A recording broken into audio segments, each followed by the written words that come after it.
Computer knowledge internet channel की तरफ आपका स्वागत है। कंप्यूटर हर का हम आगे और हम बढ़ते हैं कोर्स के हमारे इम्पोर्टेंट पार्ट्स के सिस्टम्स मैंने आपको समझाए थे। तो जैसे कि मैंने आपको पिछले वीडियो में बहुत कुछ समझाया था कि इलेक्ट्रिकल कंपोनेंट्स मैंने आपको समझाए थे। ओके, रेजिस्टेंस क्या होते हैं मैंने आपको ये भी समझाए थे। नेट हार्डवेयर की प्लेलिस्ट में आप जा सकते हो।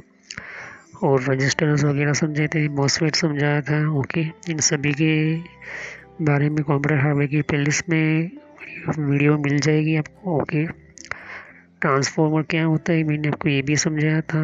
ट्रांसफार्मर कितने टाइप के होते हैं ये भी बताया था। मैंने स्विचेस के बारे में समझाया था। मैंने आपको और भी डीप स्विचेस वगैरह समझाई थी। डीप स्विचेस कहाँ यूज़ होती थी, डीप स्विचेस की टेक्नोलॉजी क्या है, डीप स्विच किसे कहते हैं और क्यों लाई गई थी। आज इसकी जगह पर हम छोटी मोटी चिप्स का यूज़ करते हैं। इसका काम यही है कि ऑन ऑफ करना, लाइन्स को कट आउट करना और सिस्टम्स के अंदर समझना। मैंने पिछली वीडियोस में समझाया था कि कूलिंग सिस्टम, कूलिंग टेक्नोलॉजी समझाया था। कूलिंग सिस्टम्स के अंदर सीपीयू फैन्स की पिन्स के बारे में बताया था। सीपीयू फैन की पिन जो होती है वो पावर और कंट्रोल और मैनेजमेंट करने के लिए काफ़ी इम्पोर्टेंट होती है। पुराने ज़माने के अंदर 3 पिन होती थी, लेकिन 4 आज के टाइम में तो 5 भी कई कई जगह पर देखने को मिलती है। इसके कारण हम बहुत कुछ मेंटेन करते हैं सीपीयू की टेम्परेचर्स के साथ साथ उसका आरपीएम कितना बढ़ाना है, कितना फ़ैन बढ़ाना है, और भी बहुत कुछ मैंने आपको समझाया था।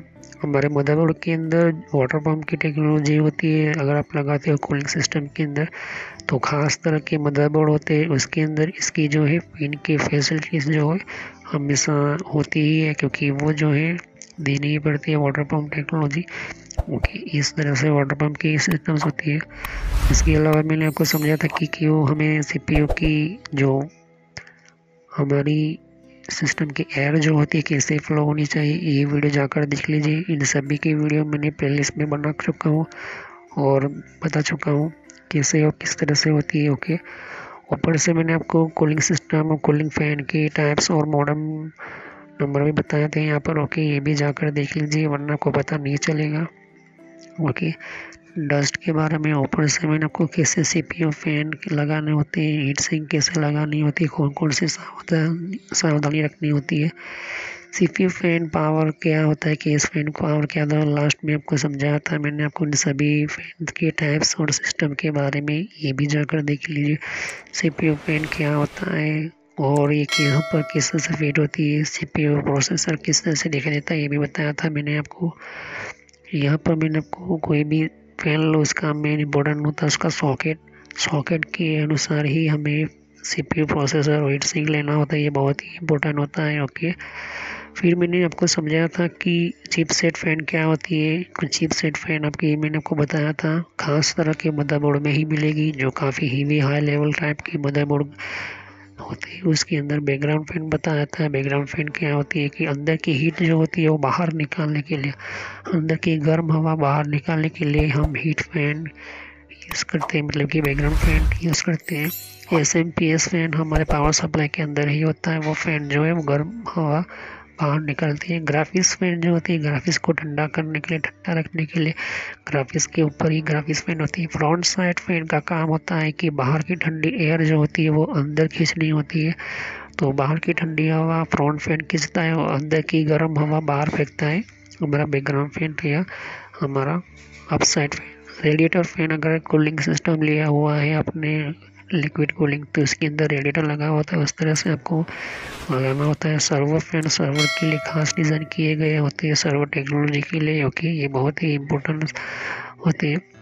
तो इन सब कुछ मैंने इलेक्ट्रॉनिक सेक्शन मैंने समझा दिया था। तीसरा हमारा पार्ट होता है डिवाइसेस के बारे में। डिवाइसेस बहुत टाइप्स के आज के टाइम के अंदर मैंने आपको समझा रहा हूँ। तो एक्चुअली में डिवाइस क्या होता है, देखिए मदरबोर्ड जिस तरह से सीपीयू डिवाइस है तो उसके अलावा और भी बहुत सारे डिवाइसेस होते हैं। ओके, जिसमें से डीवीडी रोम वगैरह जो है वन बाय वन समझाऊंगा। तो अगर हम लिस्ट में पहले नंबर पर आते हैं, तो ये जो है मैंने CPU और सॉकेट के बारे में बहुत कुछ मैंने समझा दिया था और बहुत भी मैंने आपको समझा दिया था, लेकिन फिर भी इसके ऊपर क्यों मैं समझा रहा हूँ बार बार, क्योंकि लोग जो है ऑलमोस्ट 19-80% यहाँ पर ही गलती कर लेते हैं। CPU लेते हैं तो सॉकेट अलग तरह का मदरबोर्ड ले लेते हैं। तो ये चीज़ ना हो, आपके साथ धोखा ना हो, ये चीज़ आपको ध्यान में रखना ज़रूरी है। दूसरा हम पढ़ेंगे बायोस के बारे में, बायोस क्या है, बायोस चिप क्या होती है, बायोस का काम क्या होता है। फिर बाद में हम पढ़ेंगे रैम, रैम किसे कहते हैं, रैम डिवाइस क्या है, रैम के टाइप्स कौन कौन से हैं। फिर तीसरा हम पढ़ेंगे हार्ड डिस्क, मतलब कि चौथा नंबर का हार्ड डिस्क कौन कौन से टाइप्स की होती है, किस तरह की होती है। फिफ्थ नंबर के अंदर फ्लॉपी डिस्क हम समझेंगे, वो भी एक तरह की डिस्क ही होती है, लेकिन पुरानी टेक्नोलॉजी इसलिए मैंने फिफ्थ नंबर पर रखी हुई है। फिर सिक्स नंबर पर CD/DVD ड्राइव, जिसको हम CD/DVD PCI आप दे सकते हो, PCI स्लॉट पढ़ेंगे, PCI टेक्नोलॉजी समझेंगे। HGP स्लॉट क्या होता है, HGP टेक्नोलॉजी क्या होती है, ये भी समझेंगे। HGP डिवाइसेस कौन कौन से, LED डिस्प्ले हम पढ़ेंगे, क्योंकि LED डिस्प्ले कभी कभी कुछ मदरबोर्ड के ऊपर LED डिस्प्ले लगाई होती है, खास तरह के हेवी मदरबोर्ड होते हैं। नॉर्थ ब्रिज क्या होते हैं, साउथ ब्रिज क्या होता है, इन दोनों चिप के बारे में समझेंगे, कैसे प्रोसेस करता है ये भी समझेंगे, किस तरह से देखा जाता है ये भी समझेंगे। GPU वगैरह समझेंगे, हम फैन हीट सिंक वगैरह मैं समझा चुका हूँ, लेकिन इसमें ओके। और फिर मेरे को कूलिंग डिवाइसेस और भी बहुत सारी चीज़ें जो है मैं आपको सीमोस वगैरह, सीमोस सेल जिसको कहते हैं, ये भी समझेंगे। डीप स्विचेस वगैरह, ग्राफिक्स कार्ड समझेंगे, और भी बहुत कुछ हम डिबग कार्ड वगैरह समझेंगे। तो चलिए हम वीडियो को शुरू करते हुए पहला हमारा इम्पोर्टेंट डिवाइसेस में CPU एंड सॉकेट के बारे में समझते हैं। तो चलिए वीडियो को शुरू करते हुए समझते हैं CPU के बारे में।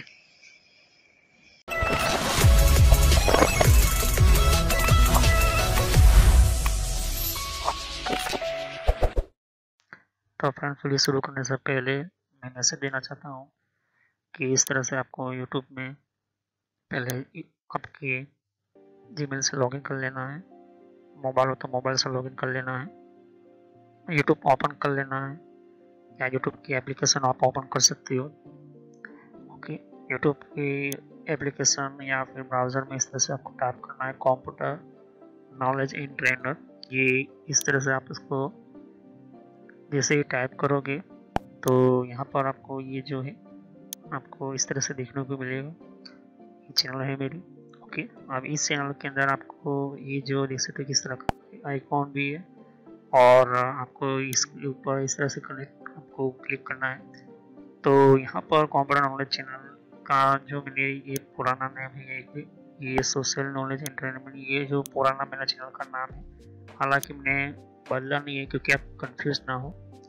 तो इस तरह से आप मेरे चैनल पर आ जाओगे। यहाँ पर बहुत सारे आपके कंप्यूटर की कोर्स की वीडियो मिलेगी, और बहुत ही इम्पोर्टेंट और एडवांस लेवल पर जितना आप नॉलेज नहीं समझा होगा उतना ज़्यादा आपको सब कुछ मेरे चैनल पर मिल जाएगा। तो यहाँ पर जैसे ही नीचे स्क्रॉल डाउन करते हो तो बहुत सारे आपको अलग अलग तरह के आपको वीडियोस मिल जाएंगे। वीडियोस पर जैसे क्लिक करोगे तो और भी बहुत कुछ आपको देखने को मिलेगा। ओके, तो यहाँ पर हार्डवेयर, नेटवर्क, सॉफ्टवेयर, यहाँ तक कि एडवांस एथिकल हैकिंग और सर्वर की भी वीडियो लेकर आऊँगा।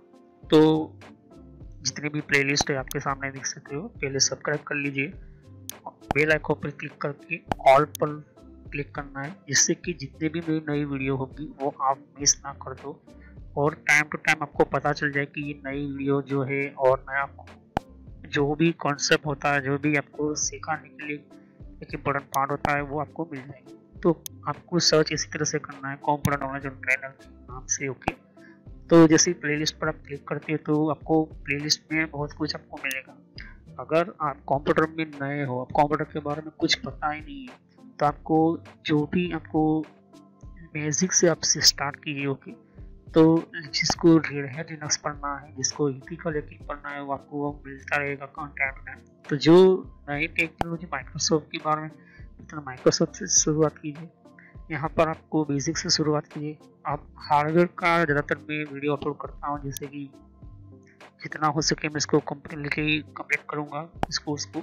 फिर नेटवर्क का आप देख सकते हो कि नेटवर्क का कोर्स जो है, जिनको नेटवर्क नहीं पता, कंप्यूटर की प्रॉब्लम में आता है, नेटवर्क का कॉन्सेप्ट क्लियर नहीं एडवांस लेवल पर, कंप्यूटर की पॉलिसी वगैरह, ऑपरेटिंग सिस्टम किससे इंस्टॉल करते हैं ये भी समझा है यहाँ पर, वो भी बताया यहाँ पर। विंडोज 7, 8.1, विंडो 10, 11 सब कुछ। और गूगल के अंदर डिफरेंट टाइप के ब्लॉगर वगैरह जो होती है इनकी प्रोडक्ट्स वगैरह, और भी जीमेल वगैरह, पेटीएम क्या होता है, और भी बहुत कुछ आपको मैंने समझाया यहाँ पर। ओके, तो जितने भी आप देख सकते कि एंड्रॉइड क्या है, एंड्रॉइड की ट्यूटोरियल्स और मोबाइल डिवाइसेस वगैरह वो भी अपलोड करता रहता हूँ। जीमेल के बारे में आपको पता नहीं है, जीमेल क्या है, कैसे काम करता है, किस तरह से इसको अपडेट की, इसके नए नए फीचर्स आए वो भी देखिए। और कंप्यूटर के कप के अंदर हर विंडोज के अंदर कंट्रोल पैनल होता है, कंट्रोल पैनल की प्लेलिस्ट है। तो आप शुरुआत कीजिए विंडोज बेसिक्स से। ओके, विंडोज 7 बेसिक्स से। अगर आपको कंप्यूटर के बारे में कुछ भी नहीं पता तो विंडोज 7 बेसिक्स से शुरुआत करोगे तो आपको पता चलता रहेगा टाइम टू टाइम। ओके, तो यहाँ पर आप ध्यान दे सकते हो कि उसके बाद आपको शुरुआत करनी है यहाँ पर माइक्रोसॉफ्ट की सॉफ्टवेयर से। ओके, तो यहाँ पर माइक्रोसॉफ्ट जो है बेसिक ऑफिस वगैरह, माइक्रोसॉफ्ट वर्ड, उसके अंदर काफ़ी एडवांस लेवल को मैं सिखाया यहाँ पर। उसके बाद आप कंट्रोल पैनल के बारे में समझिए, इसके बारे में आप समझिए और देखिए। सभी वीडियो मेरी पार्ट वाइज होती है, ध्यान से। ओके, और साथ ही फिर आपको जो है यहाँ पर कंप्यूटर हार्डवेयर का नॉलेज लेना है कि कंप्यूटर के अंदर कौन कौन से पार्ट्स वगैरह जो होती है, कैसे काम करते हैं, एडवांस फीचर्स वगैरह, और भी हैकिंग वगैरह समझनी है। फिर एक रेड लिनक्स करके भी आता है यहाँ पर, ये भी बहुत पॉपुलर है, ये भी कोर्स बहुत पॉपुलर है, तो ये भी देखिए। तो सभी वीडियो कोर्स जो है वो जेन्युइन है और काफ़ी इम्पोर्टेंट होता है यहाँ पर, आपको समझने के लिए ही मैंने आपको बताया यहाँ पर। और फायरवॉल क्या होता है, फायरवॉल क्या होता है, फायरवॉल टेक्नोलॉजी क्या होती है, ये सब कुछ मैंने समझाया यहाँ पर। तो जैसे जैसे मैं कंटिन्यू करता जाऊँगा, नया नया वीडियो अपलोड करता जाऊँगा। ओके, तो इसके अलावा मेरे फेसबुक पेज के ऊपर भी आप विजिट कर सकते हो। ओके, तो फेसबुक पेज के ऊपर मैं टाइम टू टाइम जो है मैं अपना सिस्टम जो है अपना जितना भी हो सकता है उतना उसको मैं कंटिन्यूसली अपडेट करता रहता हूँ।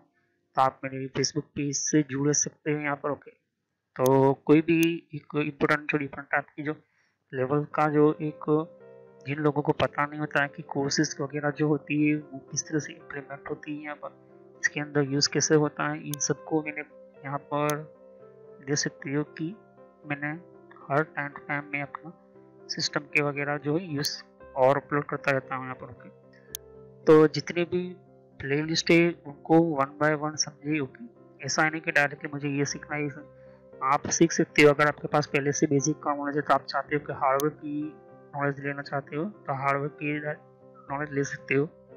उसके अलावा आप नेटवर्क पढ़ना चाहते हो नेटवर्क भी पढ़ सकते हो। सर्वर की वीडियो अभी आने की थोड़ी देर लगेगी, सर्वर की टेक्नोलॉजी आने में थोड़ी देर लगेगी, क्योंकि हार्डवेयर और नेटवर्क दोनों का पूरा कोर्स पूरा होने के बाद मैं सर्वर का वीडियो लेकर आऊँगा। ओके, तो बेसिक से शुरुआत कीजिए। अगर कंप्यूटर के बारे में कुछ भी नहीं पता, इसे क्लिक करोगे तो सभी वीडियो जो होती है मेरी पार्ट वाइज होती है। ओके, तो इस तरह से वीडियो देख सकते हैं कि जो है आपको देखनी है 1 बाय 1 करके। ओके, और जितने भी कॉन्सेप्ट होती है विंडोज 7 से लेके को पता है कंप्यूटर क्या है, किस तरह का काम करता है, तो आप बेसिक से शुरुआत कीजिए। ओके, और जिनको एडवांस लेवल पर सीखना है तो हार्डवेयर वगैरह सीखिए, नेटवर्क वगैरह सीखिए। ओके, तो मैं जितना हो सके मैं डिटेल में एंटर किया हुआ है कोर्स, और पुराना नेम आपके सामने है और नया नाम मैंने एंटर करके रखा हुआ है। तो चले हम वीडियो को शुरुआत करते हैं और सभी वीडियो को पार्ट वैसे देखिए।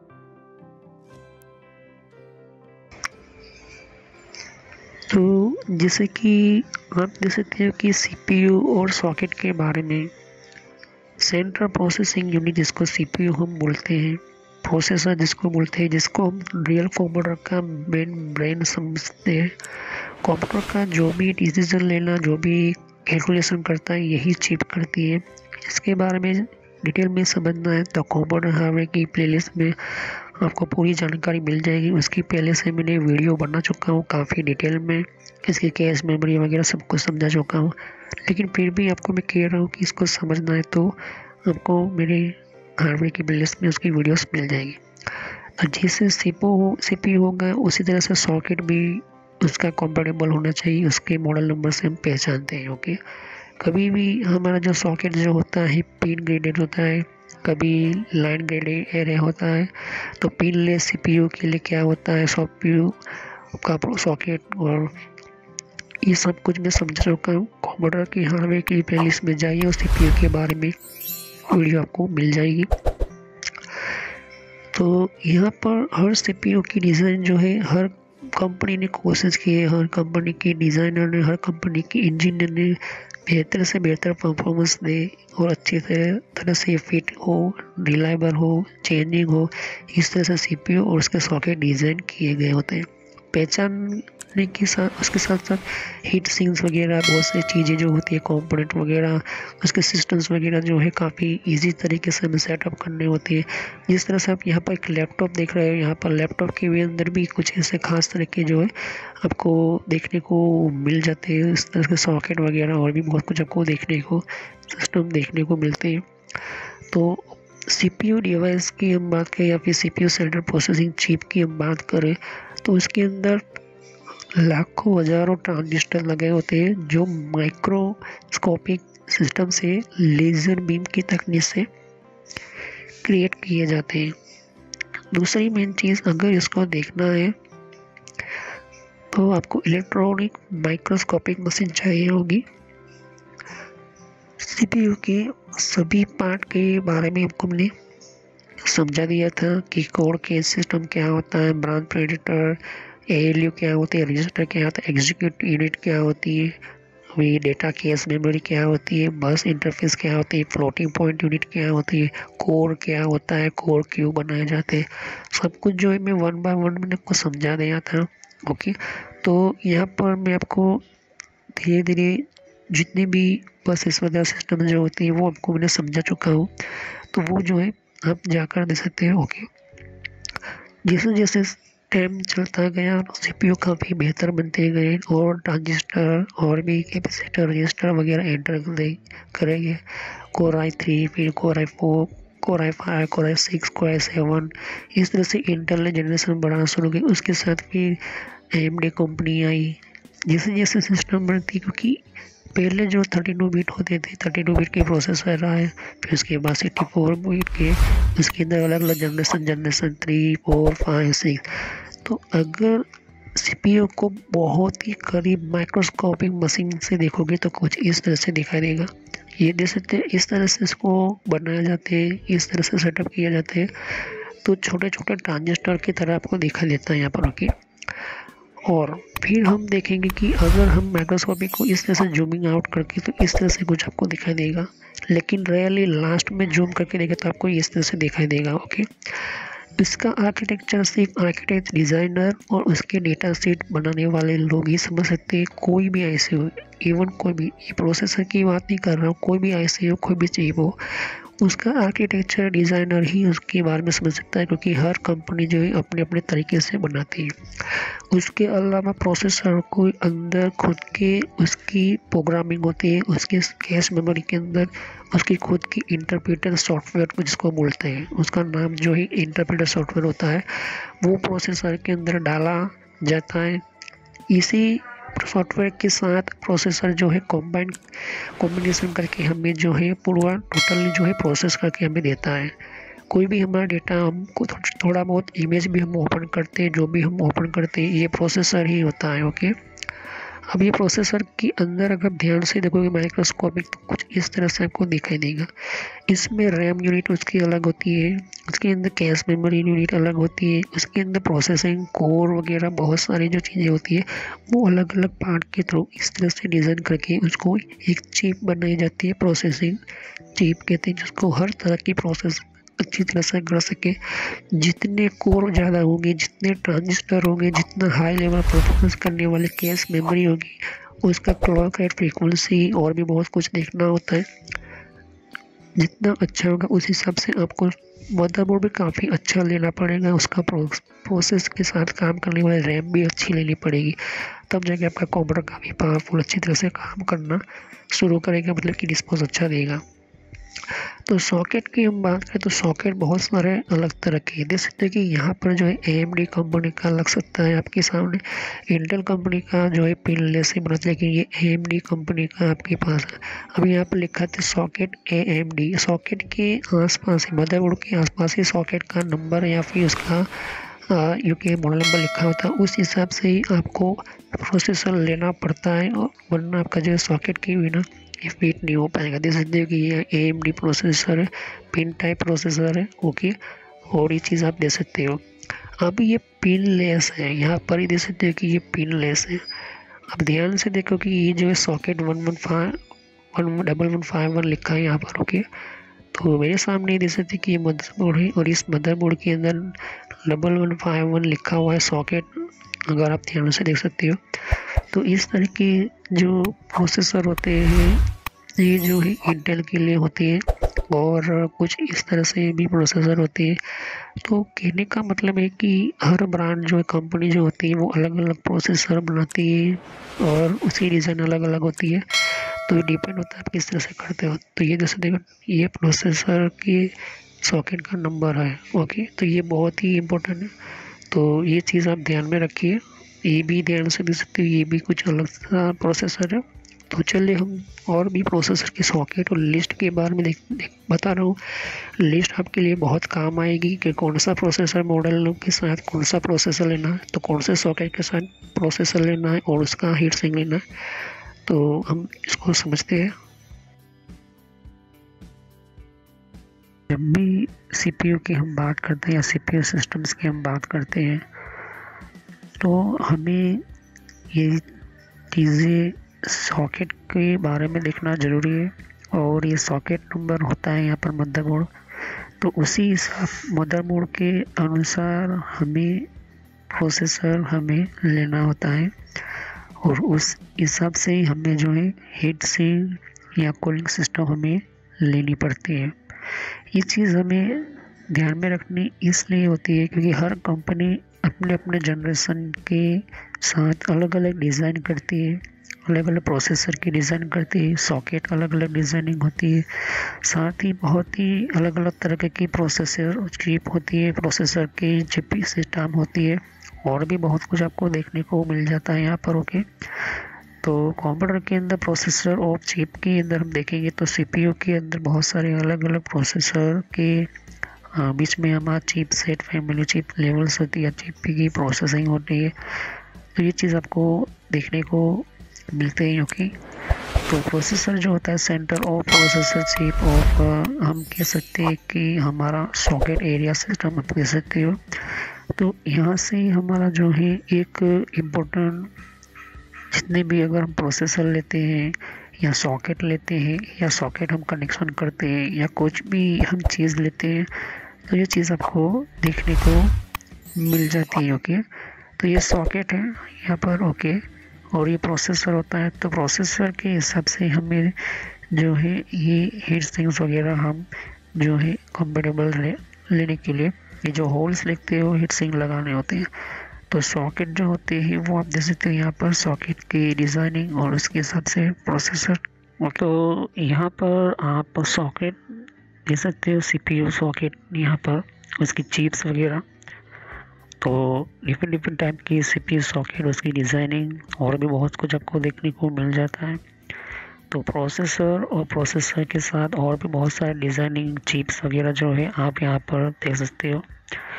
तो मैं आपको मेरे इस सिस्टम के अंदर मैं आपको समझाता हूँ, बताता हूँ कि यहाँ पर किस तरह से हमें CPU को और उसकी चिप्स को आपको देखना होता है। तो हमें जो चाहिए होता है उसकी मेन डिटेल की कौन सा प्रोसेसर लगेगा, कौन से चिप सेट के अंदर कंफर्टेबल रहेगा, ओके। तो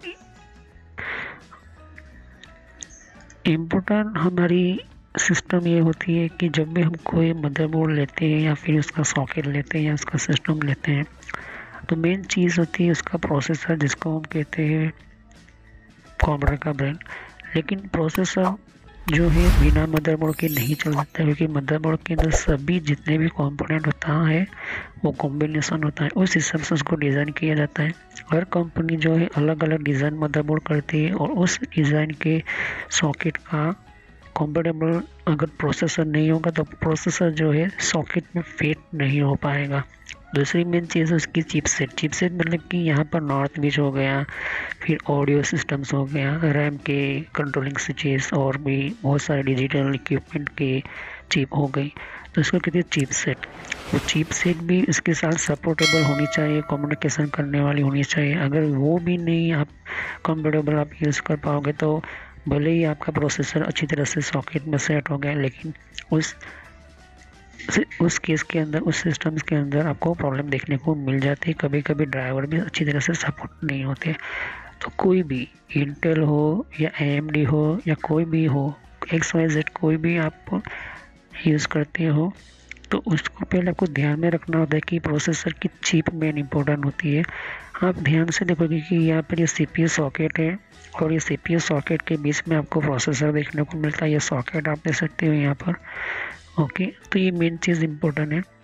और यहाँ पर चिप्स वगैरह जो होती है या फिर कंपेटेबल हमारे सिस्टम्स होती है, ये चीज़ आपको देखने को मिल जाती है। ओके, तो यहाँ पर ये बहुत ही इम्पोर्टेंट चीज़ें देखने को मिल जाती है।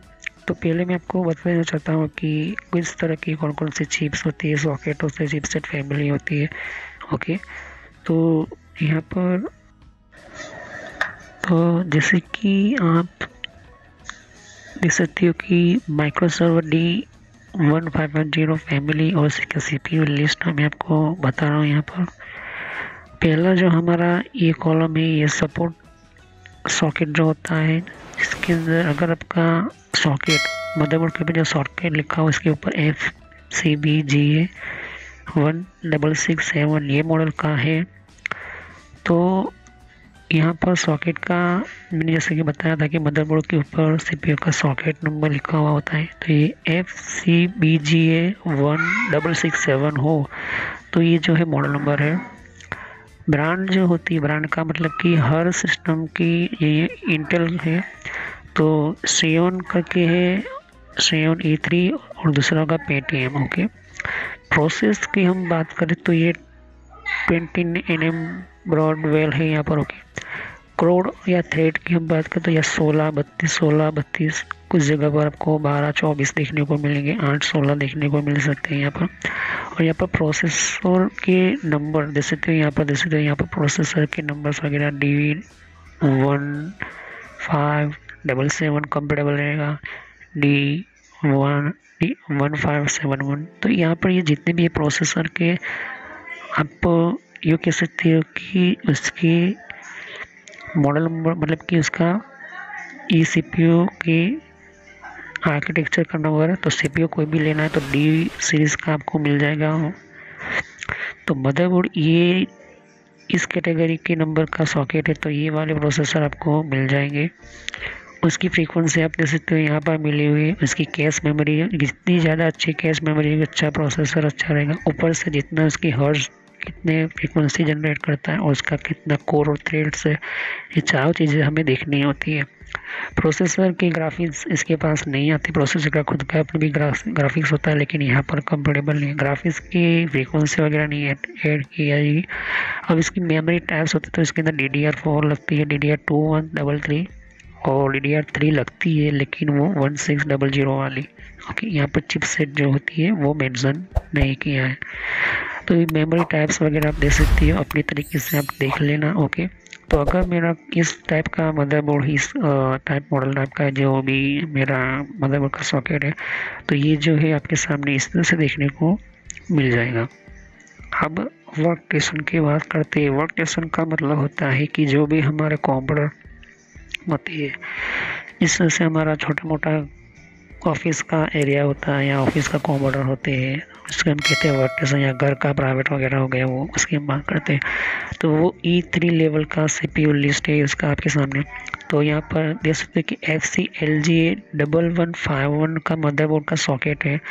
तो Xeon टाइप का प्रोसेसर उसके अंदर जो है वो Xeon E लगेगा, यही ब्रांड है। इसकी प्रोसेस की हम बात करते हैं 14 नैनो कॉफ़ी बेक। ये जो है हर जो होता है प्रोसेसर का अपना एक कोड होता है, अपना एक आप मास्क कोड बोलो या प्रोसेसर की पहचान बोलो, तो कॉफ़ी लेक टाइप का प्रोसेसर होता है। उसके अंदर कोड जो होता है या 3 कोर 12 थ्रेड्स वगैरह जो है, आप कोराई 7 या कोराई जो भी हो आप यूज़ कर सकते हो। लेकिन वो कौन सा मॉडल नंबर का लगेगा प्रोसेसर, ये इम्पोर्टेंट है। यहाँ पर ध्यान से देखो, तो E2086G है, ये E2076 है, ये जितने भी प्रोसेसर इसके साथ सपोर्ट हो जाएंगे, सेटअप हो जाएंगे। उसकी फ्रीक्वेंसी की बात करें 3.8 गीगाहर्ट्ज़ से आपके सामने दे सकते हो। उसकी कैश मेमोरी 12 MB से शुरू होती है, ज़्यादातर आप दे सकते हो। उसके अंदर TCP 96 वोल्ट, 80 वोल्ट, 70 वोल्ट ये दे सकते हो।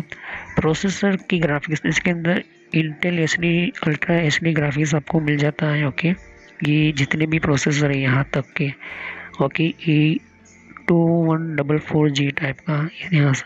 तो जब भी आप कोई नया प्रोसेसर खरीदते हो तो उसकी जो मॉडल नंबर होती है प्रोसेसर, इस सॉकेट के साथ कंपेटेबल हो जाएंगे। ओके, फिर हम आगे जाते तो अल्ट्रा ग्राफिक्स आपको P630 ये भी यहाँ पर भी मिल जाएगा। हम बात करते हैं इसकी ग्राफिक्स की फ्रीक्वेंसी की, तो 350 मेगाहर्ट्ज़ का आपको ऑलमोस्ट मिल जाएगा। मेमोरी के टाइप्स तो DDR4 जो है 266 266 से आप दे सकते हो। चिपसेट जो 246 से 242, ओके, ये चीज़ आप दे सकते हो। तो यहाँ पर XCLG 1151 दे सकते हो। 1151 है वो 7E3 है। ओके, E3 का मतलब दे सकते हो E है और E3 सेकंड नंबर का है। तो 14 KB लेक का एक नंबर है आपके सामने, नीचे दे सकते हो। तो 4/8 4/8 4/8 12856 है, 1280 है, 12 ये जितने भी दे सकते हैं प्रोसेसर के मॉडल नंबर से। ये अगर आपके पास LG 1151 का LG है 1151 मॉडल का सॉकेट है आपके मदरबोर्ड के अंदर CPU का, तो प्रोसेसर आपको यही लेना होगा। ओके, ये चेक कर लेना। ये लिस्ट इसलिए बता रहा हूँ क्योंकि लोग जो है प्रॉब्लम में ना आए। और ये जैसे कि आपके सामने इसकी फ्रीक्वेंसी वगैरह और ये कितनी MB के होती है, ये सभी मार्केट में आपको रेट में मिल जाएगा। डिपेंड करता है कि कौन से कोर लेते हो, कोर i7 लेते हो या कोर i9 या कोर i5 लेते हो या 3 लेते हो, डिपेंड है आपके ऊपर। इसके सभी के अंदर सिर्फ ये वाला प्रोसेसर 1270V6 इसके अंदर ग्राफिक्स कार्ड नहीं आएंगे। बाकी 1214 और 1213 के अंदर आपको नहीं मिलेगा। ओके, हम बात करते हैं मेमोरी, तो इसके अंदर DDR4 लगती है, DDR1866 लगेगा। उसकी चिपसेट फैमिली की हम बात करें तो C236 चिपसेट फैमिली होती है, जिसके अंदर मैंने चिपसेट बताया था। फिर अगर आपका मदरबोर्ड LG 2066 है तो इसके अंदर Xeon W सीरीज़ का लगेगा प्रोसेसर, ये ब्रांड है। और ये इंटेल की हम बात करते हैं, ओके, इंटेल की बात, तो यहाँ पर इस तरह के जितने भी प्रोसेसर W सीरीज़ के अंदर 2123 है, 2125 है, ये चीज़ आपको देखने को मिल जाएगा। और इन सभी की जो है 120 वोट ये चीज़, लेकिन इन सब में कोई ग्राफिक्स कार्ड आपको, मतलब कि ग्राफिक्स का खुद का प्रोसेसर का ग्राफिक्स जो होता है उसका खुद का अपना एक ग्राफिक्स सिस्टम्स होता है, वो नहीं मिलेगा। ओके, इसके अंदर भी आपको दे सकते हो कि DDR4 वगैरह लगा सकते हो और C422 इसका चिपसेट सपोर्ट करता है। अगर हम बात करते हैं CPU, देख सकते हैं कि यहाँ पर E3 में लिया था, ये अभी तो माइक्रो सर्वर की हम बात कर ली थी हमने E3 की। अब हम और आगे इसको निकलते हैं, आगे समझते हैं। अगर LG 1151 है तो वो भी सेम Xeon E3 टाइप का ब्रांड का इंटेल का प्रोसेसर लगेगा। और जितने भी ये प्रोसेसर के यू कह सकती हो ढूंढ सकते हो, आप वीडियो को पॉज करके ढूंढ सकते हो। तो ये प्रोसेसर का नंबर्स वगैरह है और फिर इसकी फ्रीक्वेंसी आप दे सकते हो, कितनी कैश मेमोरी मिलेगी। तो अगर मुझे ये मदरबोर्ड का सॉकेट नंबर का मदरबोर्ड लेना है तो मुझे यही प्रोसेसर चाहिए होगी, चेक कर लेना एक बार। अगर कोई भी नया मदरबोर्ड लेते हो, प्रोसेसर लेते हो, तो ये बहुत ही इंपॉर्टेंट है। फिर यहाँ पर इंटेल HD ग्राफिक्स प्रो यहाँ पर दे सकते हो, ये बहुत सारी चीज़ है। इसके अंदर DDR4 DDR3 इसके अंदर आप दे सकते हो। और ये 236 चिपसेट को सपोर्ट करेगा अच्छी तरह से। अब यहाँ पर LGA1150 की हम बात करते हैं, Xeon E3 है, इसके अंदर 22 और भी आप देख सकते प्रोसेसर की यहाँ पर मॉडल नंबर सपोर्ट यूटेबल है। ओके, ये चीज़ आप ध्यान से दे सकते हो। और भी यहाँ पर देख सकते हो फ्रीक्वेंसी आपको दे सकते हो मिलती है, और भी बहुत सारे 18 और भी बहुत सारे ग्राफिक्स वगैरह, उसके अंदर 226 आपको देखने को मिल जाता है।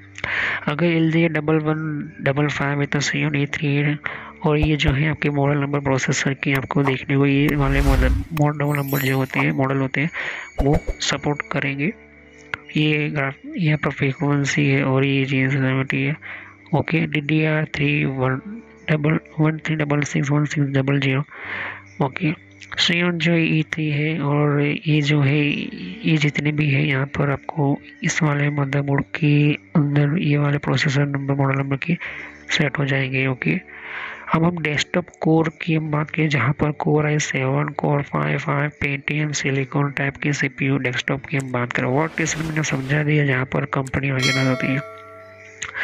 अगर आप डेस्कटॉप में कोर में अगर आपने LG का 1151 लिया है, ओके 1151 ये मदरबोर्ड है आपका प्रोसेसर का सॉकेट नंबर, तो कोर सिस्टम में जाना चाहते हो, वो Xeon सिस्टम थी। Okay, Xeon core i7 core i5 core i3 लेना चाहते हो, तो इसके अंदर अगर हम कोर i9 है कोर i7 कोर i3 है, तो इस हिसाब से आपको जो है मॉडल नंबर आपको ये देखने को मिल जाएंगे। ऊपर से कितने फ्रीक्वेंसी है, इन सब कुछ मैंने लिस्ट करके आपको मैंने बता दिया है।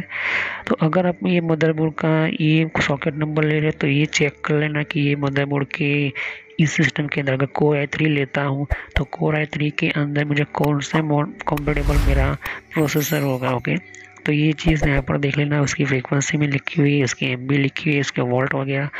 तो इसके अंदर ग्राफिक्स, तो यहाँ पर सबके पास ग्राफिक्स का एक मीन्स ग्राफिक्स टेक्नोलॉजी जो उसकी है खुद की अपनी प्रोसेसर की ये सपोर्टेबल है। इसके अंदर कैश यहाँ पर देखना कि थोड़ा सा चेंज है, क्या चेंज है मैं आपको समझाना चाहता हूँ कि यहाँ पर चिपसेट जो है थोड़ी बहुत अलग रहेगी। तो ये जो एक कोर i7 की हम बात करें तो इसके अंदर H310Q37T का ये जो है प्रोसेसर की चिपसेट सेटअप होगी। आगे हम देखें तो यहाँ पर थोड़ी बहुत जो है वो आपको जो है चेंज नहीं, वो सेम ही होगी। ओके, और यहाँ पर थोड़ा बहुत चेंज मिलता है यहाँ पर। ओके, क्योंकि H30310 ये चीज़ ऑलमोस्ट, अगर मैं पेंटियम लेता हूँ या फिर मैं कोर i5 लेता हूँ तो कोर i5 में कितने यहाँ से शुरू होता है यहाँ पर। ओके, ये वाला प्रोसेसर की मॉडल नंबर होती है, और ये कैश मेमोरी वगैरह आपको देखने को मिलती है। उसके अलावा कोर i7 भी दे सकते हो। तो मेरे मदरबोर्ड के ऊपर LGA1151 का ये वाला सॉकेट का मॉडल नंबर है। तो कोर i7 के अंदर कौन कौन से ये चीज़ आप देख लेना। ओके, ये चीज़ आपको देखने को मिल जाती है। तो कोर i7 का लेता हूँ और मेरा ये वाला मॉडल नंबर लेना है, तो ये चीज़ ध्यान रखिए, फ्रीक्वेंसी चेक करनी ज़रूरी है, MB चेक करनी ज़रूरी है, वॉट कितने वो भी ज़रूरी है, और उसके साथ कौन कौन सी फैसिलिटी जैसे कि ग्राफिक्स की फैसिलिटीज़ कौन सी कंपेटेबल उसके चिपसेट फैमिली में रहेगी। जब भी ये मदरबोर्ड लेते हो तो ये देख लेना कि चिपसेट आएगी, और ऊपर से जब प्रोसेसर लेते हो तो ये मदरबोर्ड की मॉडल नंबर देख लेना, तभी आपको ये अच्छी तरह से समझ में आएगा। एक और आपके सामने दिखाई देता होगा। ओके, तो आप वीडियो को पॉज करके देख लेना। ओके, ऑलमोस्ट जितना भी होगा मैं आपको वन जो इस चीज़ सारी बताता जा रहा हूँ यहाँ पर। तो अगर डेस्कटॉप कोर i7 का i5 पेंटियम CPU लिस्ट है आपके सामने। ओके, तो ऑलमोस्ट जितने भी है मैंने आपको समझा रहा हूँ 1 by 1। तो LGA1151 है, पेंटियम है, ग्राफिक्स है, और भी ये देखते हैं CPU के अंदर और भी डिफरेंट टाइप की आपको ये जो है चिपसेट मॉडल नंबर है यहाँ पर, ये फ्रीक्वेंसी है यहाँ पर, उसकी कैश मेमोरी है, और भी देख सकते हो ये चीज़ आपको देखने को मिलती है। तो LGA1190i7 है, ये चीज़ आपको देख सकते हो, मॉडल नंबर है आपके सामने। ऊपर से ये फ्रीक्वेंसीज वगैरह जो होती है यहाँ पर ध्यान से देख सकते हो यहाँ पर। ओके, तो ये बहुत कुछ आपको देखने को, चिपसेट वगैरह आपको देखने को मिल जाती है यहाँ पर। तो यहाँ पर ये जो है एक प्रोसेसर नंबर, प्रोसेसर सिस्टम्स और भी बहुत कुछ आपको देखने को मिलता है। Desktop core i7 i5 i3 ये जितने भी और भी आपको देखने को मिलते हैं यहाँ पर। जैसे कि आप देख सकते हो यहाँ पर FLGA1150 ये भी आपको देखने से मिलते हैं। ये देख सकते हो कि ये प्रोसेसर मॉडल नंबर है यहाँ पर, उसके साथ जो प्रोसेसर फ्रीक्वेंसी भी है KF नंबर ही यहाँ पर और भी आपको देखने को मिल जाता है यहाँ पर। ओके, ये चीज़। और यहाँ पर LJ1156 आप देख सकते हो, और I6 यहाँ पर ये चीज़ आपको देखने को मिल जाती है, और भी आपको फ्रीक्वेंसी देखने को मिल जाती है यहाँ पर। ओके, तो ये जितने भी आपके सामने प्रोसेसर या प्रोसेसर के मॉडल नंबर लग रहे, मैंने पहले भी कहा था कि यहाँ पर प्रोसेसर सॉकेट के मतलब कि CPU सॉकेट का नंबर मेन इम्पोर्टेंट है, और एक प्रोसेसर, तो ये चीज़ आपको देखने को मिल जाती है। चिपसेट भी आपको देखने को मिलती है, desktop core i7 i5 ATM से लेकर, तो ये चीज़ आप ध्यान में रखना। ये चीज़ बहुत कुछ आपको चीज़ें देखने को मिल जाएगी, और भी पेटीएम जो है यहाँ पर, और भी बहुत सारी चीज़ें जो है आपको देखने को मिलती हैं। अगर CPU नंबर जो है इस तरह से आपको मॉडल नंबर का लेते हो तो ये सॉकेट चेक कर लेना, CPU क्या चिपसेट के साथ कंपेटेबल है, तो ये चिपसेट और कौन सी रैम वगैरह यहाँ पर DDR5 लगती है यहाँ पर देख सकते हो।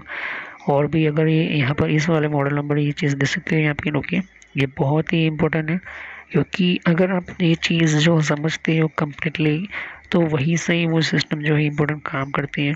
फिर यहाँ पर यूटिलिटी आप CPU वगैरह CPU लिस्ट वगैरह, अगर ये जो है सॉकेट नंबर है तो कुछ इस तरह से आपको देखने को मिल जाता है। ये वाले प्रोसेसर के सिस्टम्स के अंदर और भी बहुत सारी चीज़ें होती है। यूटिलिटी CPU लिस्ट आपके सामने कुछ इस तरह से देखने को मिलती है। ये LJ11 ये भी आप देख सकते हो कि Core i7 या फिर Core i3 वगैरह जो भी लेते हो, तो ये जो है मॉडल नंबर की लिस्ट पूरी कंपेटेबल आपको देखने को मिल जाएगी। ओके, क्योंकि ये जो एक CPU की लिस्ट ऐसी इम्पोर्टेंट ऑफ लेवल के अंदर आपको देखने को मिलते हैं। ओके, फिर मोबाइल के लिए तो मोबाइल कोर के लिए भी ये जो है i7 i5 i3 वगैरह मोबाइल सिस्टम्स वगैरह, तो मोबाइल कोर टेक्नोलॉजी अगर यहाँ पे यूज करके एक कंपेटेबल आपका कोई भी मदरबोर्ड है तो ये चीज़ आपको देखने को मिलता है यहाँ पर प्रोसेसर की लिस्ट वगैरह। तो आप वीडियो को अच्छी तरह से पॉज करके दे सकते हो कि यहाँ पर देख सकते हो कि ये चीज़ें यहाँ पर ये एक तरह से डिफरेंट टाइप की आपको ये जो ये प्रोसेसर है तो इसकी फ्रीक्वेंसी वगैरह जो है चेक कर लेना कि आपका कौन सा प्रोसेसर लेना कंफर्टेबल ठीक रहेगा। तो पहले जब प्रोसेसर लेते हो तो पहले चेक कर लो कि इसकी जनरेशन कैसी है, Core i7 कैसी है, और भी बहुत कुछ आपको देखना होता है, फ्रीक्वेंसी वगैरह, उसकी क्लॉक रेट देखनी होती है, उसकी कैश मेमोरी देखनी होती है। सभी जितनी भी लिस्ट है मैंने आपको समझा दी है। फिर बाद में उसका मॉडल नंबर देख लेना है, मॉडल नंबर देख लिया फिर यहाँ पर आके चेक कर लेना, और इस हिसाब से फिर वो सॉकेट कौन सा था, सॉकेट के हिसाब से मदरबोर्ड ढूंढना ज़रूरी है।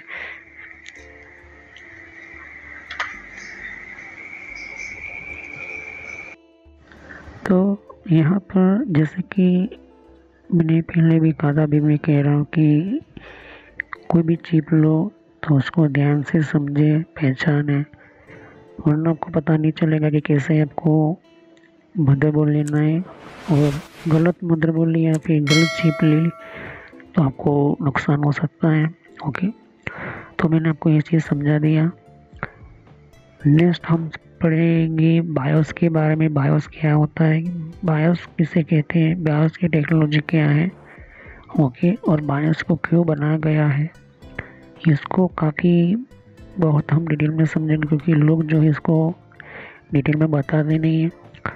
बायोस को मैं उसका प्रैक्टिकल भी बताऊंगा, बायोस की जो सिस्टम के वर्कआउट भी बताऊंगा, बायोस की कंपेटेबल लेवल और प्रोग्रामिंग भी बताऊंगा, बायोस को कैसे सेटअप किया जाता है, बायोस को हम क्यों बायोस बनाते हैं ये भी हम समझेंगे, बायोस के अंदर कौन कौन से फंक्शनलिटी होती है।